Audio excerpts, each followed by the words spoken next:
বিসমিল্লাহিররহমানিররহিম। আসসালামু আলাইকুম। আমি তৌহিদ আবার এই সপ্তাহের পিটিজি নিয়ে অ্যানালাইসিস নিয়ে চলে আসলাম। আপনারা যারা ভিডিও দেখেন তারা অবশ্যই জানেন আমি সবসময় চেষ্টা করতেছি smart money, Wyckoff supply demand, Wyckoff সব কিছু মিলিয়ে আমার যে পিটিজি সেটা অ্যানালাইসিস করার জন্য। এটা সম্পূর্ণ এডুকেশনাল পারপাস। এখানে কোনো আপনার ট্রেডিং সিগন্যাল বা আপনি সেটা কোনো বাই সেল সাজেশন দেই না। আপনি আপনার নিজের লাভ লসের জন্য দায়ী থাকবেন। সুতরাং আপনি নিজের লাভ লস বিবেচনা করে আমার অ্যানালিসিসের সাথে যদি আপনার অ্যানালিসিস মিলে যায়, আপনার লেভেলের সাথে সিগন্যাল যদি মিলে যায়, তবে সেটাকে আপনি কনসিডার করতে পারেন। সেটা বলা আছে, এটা এখানে থাকবে। আর আপনাদের সবার ফেভারেট ডলার ইন্ডেক্স এবং গোল্ড, সেটা নিয়েই আমি শুরু করি সব সময়, কারণ ডলার ইন্ডেক্সটা খুবই ইম্পর্টেন্ট এবং গোল্ডটা সবারই অনেকেরই প্রিয়, কারণ খুব ভালো তাড়াতাড়ি আপনার এটা দিয়ে অনেক বেশি ভালো করতে পারবেন, বাসও খাইতে পারেন। এখন আপনার উপরে নির্ভর করে। আপনি যদি ট্রেড করতে না জানেন, আপনি গোল্ড যদি তার ক্রাইটেরিয়া না বুঝেন, তার বৈশিষ্ট্যগুলো না বুঝতে পারেন, তাইলে ধরা খাইতে হবে। এটা অনেকে ধরা খায়, কান্নাকাটি করে। তারপরে আমরা খুব সুন্দর করে কট অ্যানালাইসিস করি, তারপর ফান্ডামেন্টাল অ্যানালাইসিস করি এবং স্মার্ট মানি অ্যানালাইসিস করি। ইনশাল্লাহ আজকেও তা করব। আর আপনারা, আমি চাই যে আপনারা নিচে কমেন্টস করেন কারা এই আমার ভিডিওগুলো দেখেন এবং কারা দেখেন না, কেন দেখেন, আপনারা কি দেখতে চান, সেগুলো কমেন্টস করেন। আপনাদের কমেন্টস করেন, আপনারা সাজেশান দেন আরও কীভাবে ভালো করা যায়। ইনশাল্লাহ আমি সেটা করার চেষ্টা করব এবং ভিডিওগুলা কিভাবে আরও ভালো করা যায়, আরও কি কি বিষয় আপনারা দেখতে চান, এই বিষয়গুলো কমেন্টস করেন। কথা না বললে, আপনারা যদি চুপ করে থাকেন, আপনারা অনেকেই ভিডিও দেখতেছেন, আলহামদুলিল্লাহ, আমি অনেক খুশি। আমি জানি বিষয়গুলো বাংলাদেশে অনেক নতুন, কিন্তু আমি চাই যে এই বিষয়গুলো আপনারা জানেন, শিখেন। আপনারা যত কিছুই করেন, সাপোর্ট রেজিস্ট্যান্স করেন, সাপ্লাই ডিমান্ড করেন, যত কিছুই করেন, আপনি যদি সাপ্লাই ডিমান্ড, ওয়াইক অফ এবং স্মার্ট মানি এই ব্ল্যান্ডিংটা না বুঝেন, স্মার্ট মানি না বুঝতে পারেন, তাহলে আপনার বাজারে টিকে থাকা অনেক বেশি মুশকিল। আমি যেহেতু 12 বছর এই বাজারে টিকে আছি, এই মার্কেটে টিকে আছি, আমি বলি না যে আমি এক্সপার্ট বা কোনো কিছু, কিন্তু আমি এটুকু বলতে পারি যে আমি অন্তত আপ ডাউনগুলো দেখছি, আমি সেগুলোর উপরেও ভিত্তি করে আপনাদের সাথে শেয়ার করি। সুতরাং আমার কথাগুলোর গুরুত্ব যারা দিবেন তারা দিবেন, যারা দিবেন না দিবেন না। আমার কথা হলো মার্কেট মুভগুলো বুঝতে হলে আপনাকে অবশ্যই স্মার্ট মানি বুঝতে হবে। এখন স্মার্ট মানি বুঝতে হলে আপনি আইসিটি করবেন না স্মার্ট মানি করবেন, সাপ্লাই ডিমান্ড করবেন, কী করবেন সেটা আপনার ব্যাপার, কিন্তু স্মার্ট মানি মুভমেন্ট আপনাকে বুঝতে হবে। তো যাই হোক, এই সপ্তাহের ফান্ডামেন্টাল নিউজ আপনারা সবাই ফরেক্স ফ্যাক্টরি ফলো করেন। আমি আর এটা বেশি কথা বলবো না।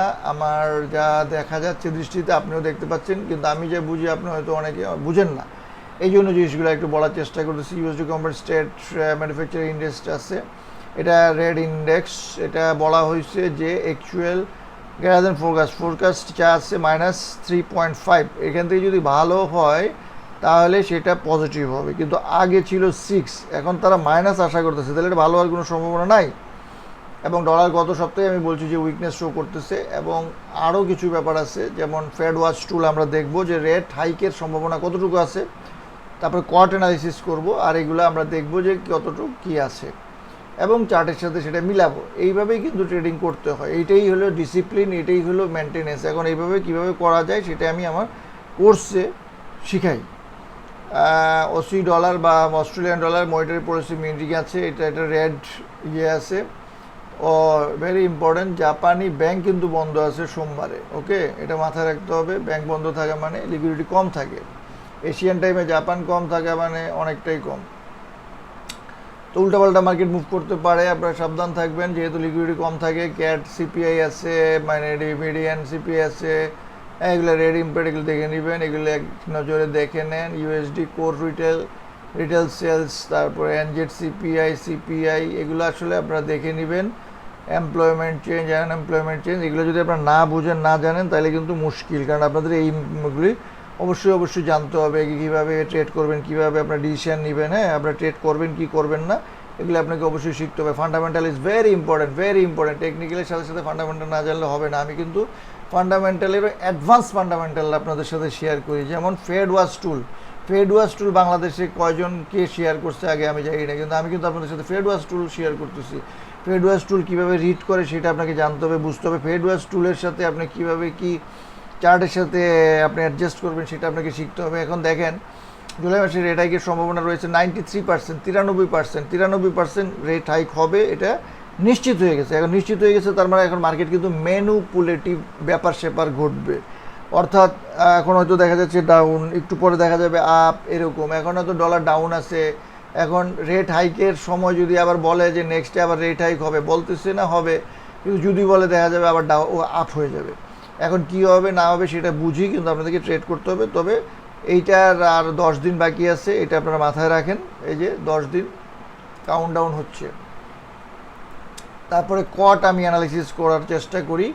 আমরা ডলার গত সপ্তাহে আমি বলছিলাম ডলার উইকনেস শো করতেছে, কিন্তু এইখানে আপনি দেখেন গ্রিন শো করতেছে। ওকে, লং প্লাস হয়েছে, শর্টও প্লাস হয়েছে, মানে শর্ট বেরিয়ে গেছে এবং চেঞ্জ হয়ে গেছে কত 2% সেটা আপনারা দেখতে পাইতেছেন, এবং কমার্শিয়াল সেটা হচ্ছে অপোজিট দিকে। এগুলো আপনাকে বুঝতে হবে, ফান্ডামেন্টাল এবং কার্ট অ্যানালাইসিস আপনি না বুঝলে কিন্তু সমস্যা।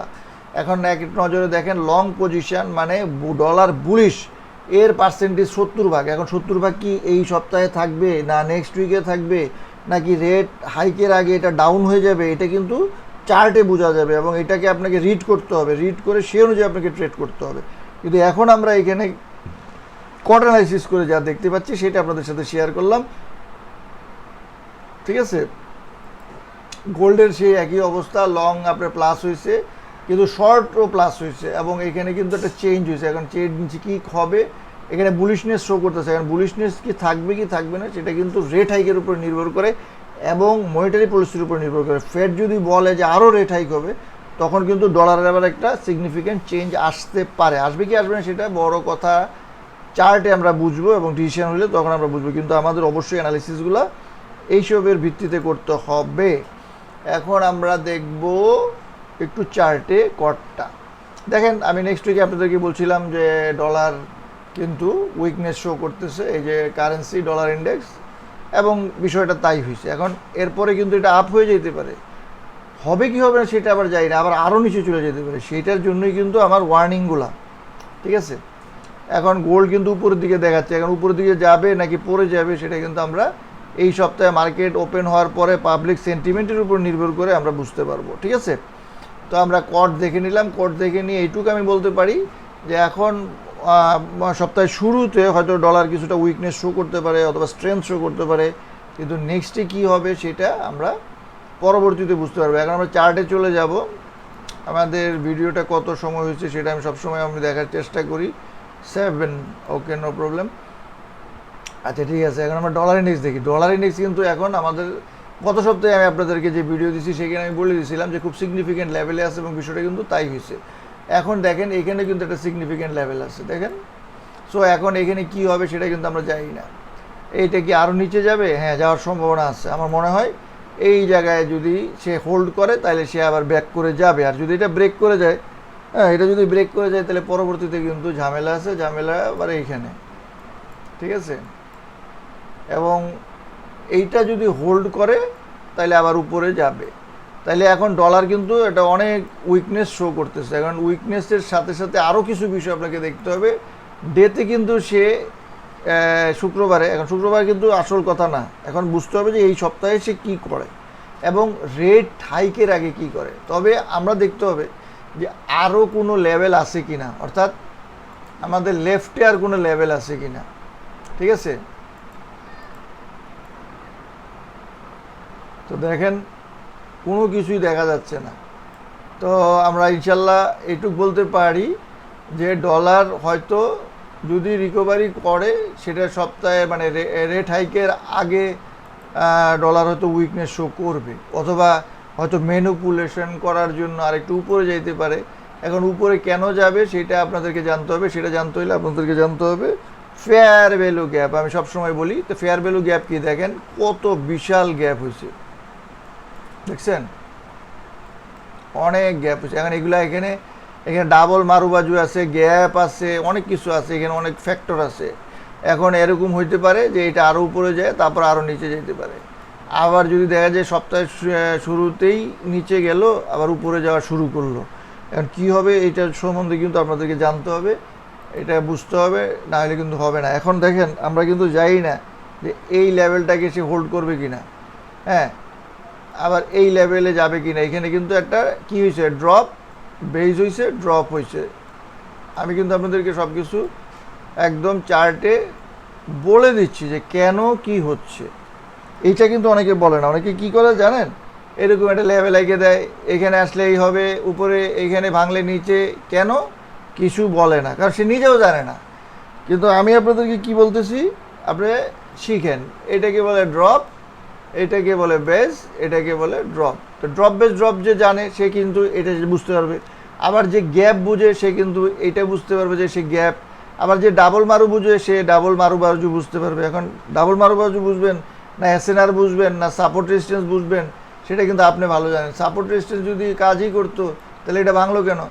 এখন আপনি বলবেন যে সাপোর্ট এখানে এবার কী হলো, এটা লিকুইডিটি গ্যাপ হয়েছে, লিকুইডিটি সুইপ হয়েছে, যে লিকুইডিটি গ্যাপ বলতেছি, সুইপ বলতেছি, তারপরে এখানে ইন্ডুসমেন্ট হয়েছে, এখানে পুলব্যাক হয়েছে, কি হয়েছে, এগুলো কিন্তু আপনাদেরকে জানতে হবে, যেগুলো আমি কোর্সে আপনাদেরকে শিখাই, চার্ট পড়া শিখাই, যে চার্টটা কীভাবে পড়তে হবে, ঠিক আছে? তাইলে আমি এত কথার মূল সারমর্ম হলো এইটাই, যে আমরা ডলার উইকনেস আশা করতেছি, কিন্তু ডলার উইকনেস কন্টিনিউ করবে কিনা সেইটা নির্ভর করতেছে ফেডের রেট হাইক এবং রেট হাইকের পরে ডিসিশনগুলো কী হবে, কোথায় যাবে, কোন দিকে যাবে তার উপরে। এখন গোল্ডের বিষয়টা দেখেন, গোল্ড ভেরি বুলিশ, এটা মান্থলি, ঠিক আছে, ওকে। তারপরে এইখানে আমি আপনাদেরকে বলছিলাম ঠিকই কিন্তু ওই লেভেলে গেছে এবং এখানে আছে, কিন্তু এই লেভেলটা কিন্তু এখনও গ্যাপ, এই লেভেলটা কিন্তু আমার দেওয়া আছে। তো এখন কোথায় আছে, এখন কিন্তু এই লেভেলে আছে, এই লেভেলে কিন্তু সাপ্লাই আছে, মাথায় রাখতে হবে, সব কিছু মাথায় রাখতে হবে, শুধু মার্কেট দেখলে হবে না। এখানে দেখেন, এখানে কিন্তু রেলি হয়েছে, এখানে একটা বেস হয়েছে, আবার ড্রপ হয়েছে। এখন রেলি বেস ড্রপ কিন্তু আপনাকে বুঝতে হবে, হ্যাঁ। এই দেখেন, এটা কিন্তু বেস, এটা একটা ইন্ডিকেশন, এরপরে কিন্তু পড়ে গেছে।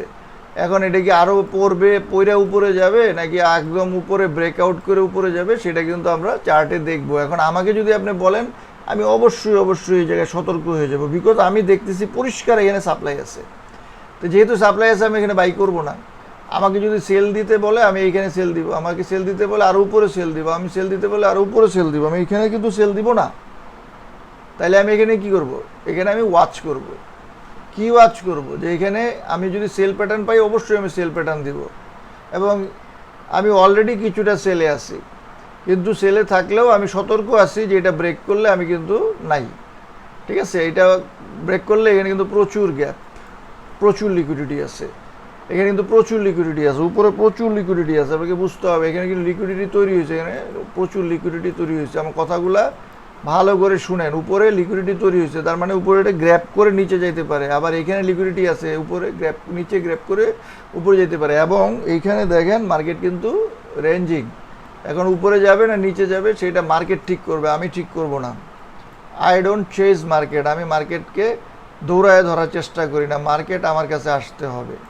এখানে কিন্তু গ্যাপ আছে, এই গ্যাপগুলো ফিল আপ করতে পারে, আবার ব্রেক করে উপরে যেতে পারে। এখন আমাকে যদি বলেন আপনি কি করবেন, এটা আমার নো ট্রেড জোন, আমি এখানে ট্রেড না করার সিদ্ধান্ত অটল থাকবো যতক্ষণ পর্যন্ত আমি আমার অরিজিনাল পিটিজি না পাবো, পটেনশিয়াল ট্রেডিং জোন না পাবো, একটা বাই সেলের এভিডেন্স না পাবো, ততক্ষণ পর্যন্ত আমি এখানে বাই করব না। সেল আপনি ট্রাই করতে পারেন, কারণ কারেকশানের একটা ব্যাপার আছে, কিন্তু অবশ্যই সতর্ক থাকতে হবে। তাহলে আমি আপনাদেরকে সব কিছু বলে দিলাম, আজকে এটা শেষ করব। সামনে আরও ভিডিও আসতেছে, ইউএসডি আসবে, জিবিপি ইউএসডি আসবে। তো আশা করি আপনাদের যাদের ভিডিও রাখতে ভালো লাগে নিচে কমেন্টস করেন, তাহলে আমি আরও বেশি করে ভিডিও করবো ইনশাআল্লাহ। আজকের মতো বিদায় নিচ্ছি, আল্লাহ হাফিজ।